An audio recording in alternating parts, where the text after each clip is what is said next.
So, in case you haven't looked at the calendar lately, today, or at least the day this video is going up on YouTube, is October 15th, meaning we are officially 1 month away from Pokémon Sword and Shield's launch, and the countdown to the game's release has officially begun. With us nearing the home stretch, I thought it would be fun to go ahead and list my final hopes for the game ahead of its release, with all of the knowledge we currently have about the new titles. I am aware we'll probably get another trailer or two before the games actually drop though, so I'll be taking that into consideration as well as I go throughout my picks. Before we start, however, I wanted to go ahead and sponsor myself and let you guys know about some new merch I have available on TeePublic. There's this awesome new Hoops and Hip Hop logo tee, and even a poster for Pokemon Cardinal. You can get some for yourself with the link in the description, and as of the uploading of this video, it's also on sale so you can get it for a great price. It greatly supports the channel as well, so thank you so much in advance for any and all support on that,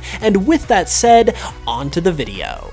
So speaking of getting more trailers between now and the game's release, my first hope is for them not to blow it with spoilers in this final month of waiting. It's been well documented just how good Sword and Shield has been with its marketing in terms of limiting the amount of info they give us as much as possible, which has been a welcome change from the days of Sun and Moon when nearly everything was spoiled ahead of release. I actually talked about this in length on the latest episode of my podcast if you'd like to check that out and support the channel, but in short, I've personally been a bit nervous in this regard for this period of time, because Pokemon tend to always reveal something big within the last month or so before a new game's launch. Whether it be the Delta episode for Oraz, or the final evolutions of the starters and the appearance of an older Red for Sun and Moon, this is a thing that the Pokemon Company have a track record of doing, and I just don't want them to fall into that trap when they've done so well this entire time and we're almost to the finish line. If they revealed something like the middle evolutions of the starters, I would be okay with it,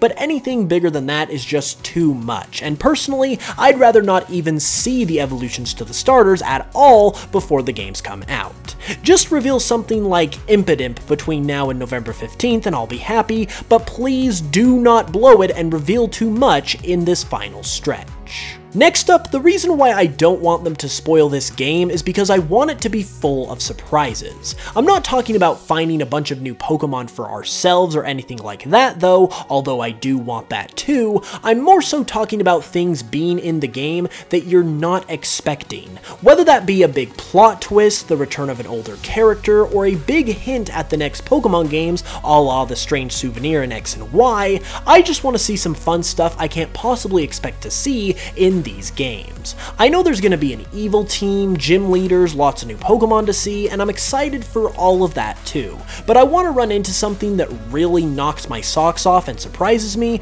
and I'm really hoping Sword and Shield can deliver on that. Another hope I have that I share with pretty much the rest of the Pokemon community is for there to be 100+ new Pokemon in these games. The last two generations have been a little bit on the lighter side with their Pokedexes, both having under 100 mons each, and even though they both introduced some amazing Pokemon, and to be honest, Kalos probably has my favorite set of Pokemon to date, there just isn't anything like having a whole ton of new Pokemon to discover for yourself. This is also why we don't want them to reveal too much obviously, but we can also have a really good sized Pokedex of new Pokemon to look forward to on top of that. It just really opens up your mind to an endless amount of possibilities and truly makes the game that much more fun because you never know what you're gonna find around the corner. I know quality over quantity is also a thing, but based on what we've seen so far, I have complete faith that we're in for an amazing batch of new Pokemon, and I really hope there's a lot to go around.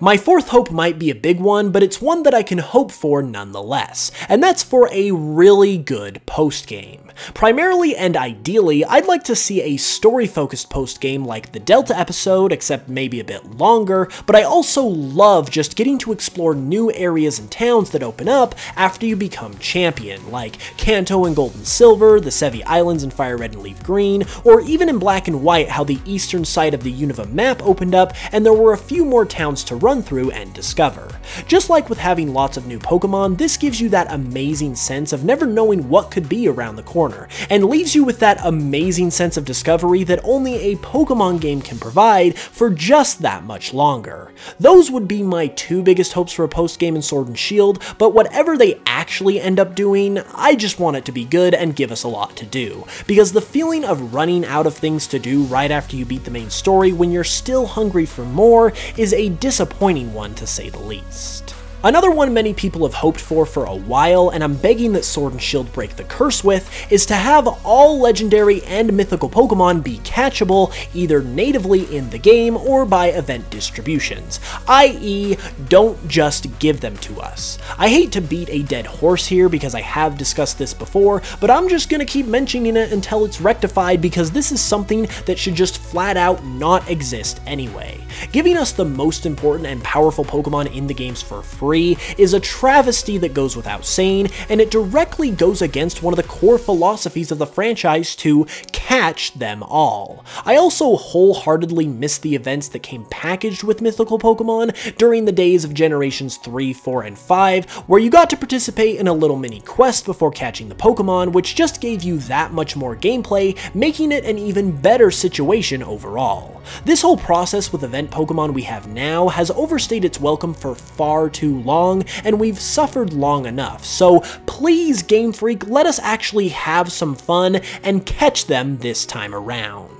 Next up is something I always hope for with new Pokemon games, but Sword and Shield definitely have the most potential to pull it off, and that's that I want this to be a long game. I've never really been dissatisfied with the length of any Pokemon games before, but when it comes to Sword and Shield in particular, this is about to be a special experience. This is the first main series game on a home console, the first main series game in HD, and it's the beginning of a brand new generation all at the same time, so basically, I don't want this experience to ever end. Additionally, I want it to be a multi-layered experience, and what I mean by that is that I don't want it to just be about challenging the gym leaders, becoming champion, and taking down the evil team. I want there to be other things going on as well that can really grab my attention and extend the length of the game, whether it be in the form of side quests, maybe playing around with the Pokemon Camp feature, or even having the wild area be full of interesting things to find and do. I want to be able to get distracted every now and then and not have all of the entertainment tied solely to the main quest.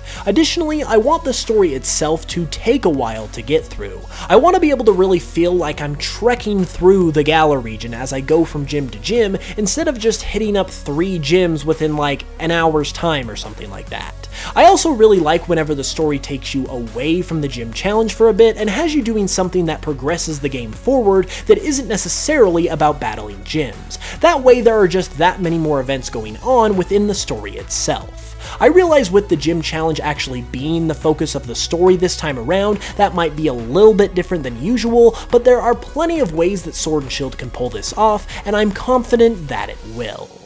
This next one is a simple one, and that's simply to live up to the potential. There are so many things about this game that look so promising, whether it be the wild area, the rivals, the gym challenge, the story, etc., and I just want them to end up as good as they are proving they have the potential to be. The rivals, particularly Bede and Marnie, look like they could be the best rivals ever. The wild area is literally an open world Pokemon adventure. The gym challenge is now a spectacle unlike anything we've ever seen before, and the story looks very unique and intriguing. I am extremely happy with what we've seen so far on all of these fronts, and I just want them to live up to the excitement that I have for them. Moving along though, I have something that should honestly be on the list for everyone, and that's simply for these to be the best Pokemon games ever. It might be wishful thinking because it's not very often that the greatest Pokemon game ever comes along, but if you're a Pokemon fan, you should always be hoping that the next Pokemon game is going to be the best one yet, simply because you want the franchise to keep improving.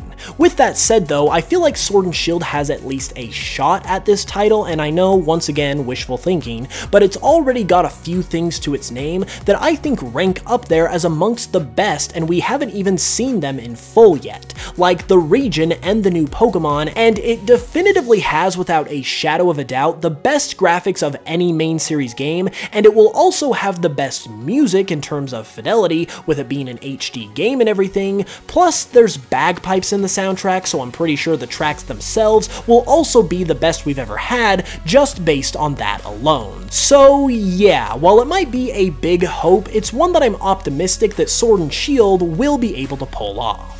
And my last hope of the video is kind of a 2-for-1, and that's that I hope that A, there are a lot of towns and cities in the game, and B, that the minor league gyms actually have something to offer. As it pertains to that first point, one of my favorite things about new Pokemon games is getting to explore the new towns that the region has to offer, and unfortunately, the Alola region in Sun and Moon did not have a whole lot of them for whatever reason. So I'm hopeful that this time around in the Galar region, there will be a number of cities that is more similar to what we're accustomed to from previous games. And when it comes to the minor league gyms, it's a bit of a tricky situation. It was originally reported that there would be 18 gyms in Sword and Shield that were split up into major and minor leagues, but then the statement was amended to say that the number of gyms is similar to that of previous games, and the gyms that are in the major and minor league simply differs between versions. However, even with that correction, we still know that there is a minor league gym system, and according to the clarification, they will have something to do with the background of the story as opposed to being able to battle them. So I hope they're at least there in some way, and we'll get to interact with them in some way,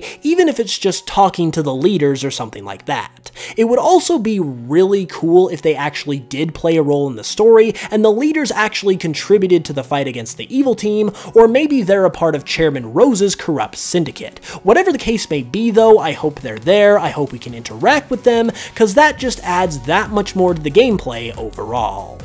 But with all that being said, that's just what I'm hoping for. Either way, I am extremely excited that Sword and Shield are almost here, and I hope you guys enjoyed this video. If you did, be sure to leave a like and let me know your own thoughts in the comments below, and be sure to subscribe if you're new for new content all the time. Be sure to check out my Pokemon Cardinal project if you haven't yet either, and until Thursday when I come back with another video, I hope you know I love you guys, and I will smell you guys later.